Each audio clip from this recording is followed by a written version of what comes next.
Kurti neck design episode 13 நாம் இன்னைக்கு பார்க்க போகிறது ஸ்டெப் நெக் பேட்டர்ன். இதுக்கு நாம் எடுத்திருக்க நெக்கோட with 3 inches, height 6 inches, 1/2 inch நான் ஷோல்டர் ஜாயினிங்காக எக்ஸ்ட்ரா ஆட் பண்ணியிருக்கேன். இப்போ இதை நீங்கள் பாக்ஸாக நீட்டாக லைன் பண்ணி எடுத்துக்கோங்க. இப்போ நம்ம எடுத்த அந்த 6 inchesல இருந்து மிட் பாயிண்ட் 3 inches மார்க் பண்ணி எடுத்துக்கலாம். மீதி இருக்க அந்த 3 inchesஸை 1 inch நீங்கள் பாயிண்ட் அவுட் பண்ணுங்கள்.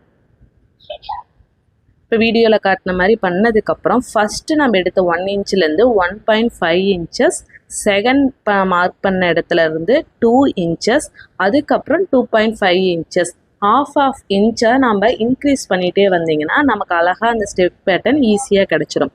கீழே ஃபைனலாக நமக்கு அந்த பாஸ் ஷேப் கிடைக்கும் பார்த்தீங்களா, அந்த இடத்துல நீங்கள் மேக்ஸிமம் 1/2 inchலேருந்து 0.75 inches வரை மட்டும் இருக்கிற மாதிரி பார்த்துக்கோங்க. 1 inchல வச்சிங்கன்னா நமக்கு ரொம்ப அதிகமாக தெரியும்.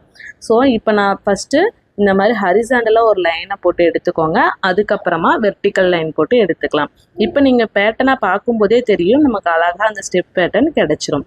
இப்போ இதை நான் உங்களுக்கு கட் பண்ணி காட்டுறேன். இது உங்களுக்கு ஸ்ட்ரைட் லைனாக வேணும்னா இந்த மாதிரி ஸ்ட்ரைட்டாகவே கட் பண்ணிக்கோங்க. மைல்டாக ஸ்கேலப் எஃபெக்ட் வேணும் அப்படின்னா மைல்டாக கர்வ் பண்ணி எடுத்துக்கோங்க. அது நம்மளோட ஆப்ஷன் தான். ஸோ இப்போ நான் இதை கட் பண்ணி எடுத்ததுக்கப்புறம் பாருங்கள், சூப்பராக நம்மளோட நெக் பேட்டர்ன் கிடச்சிருச்சு. இந்த வீடியோ உங்களுக்கு பிடிச்சிருந்தா லைக் பண்ணிக்கோங்க.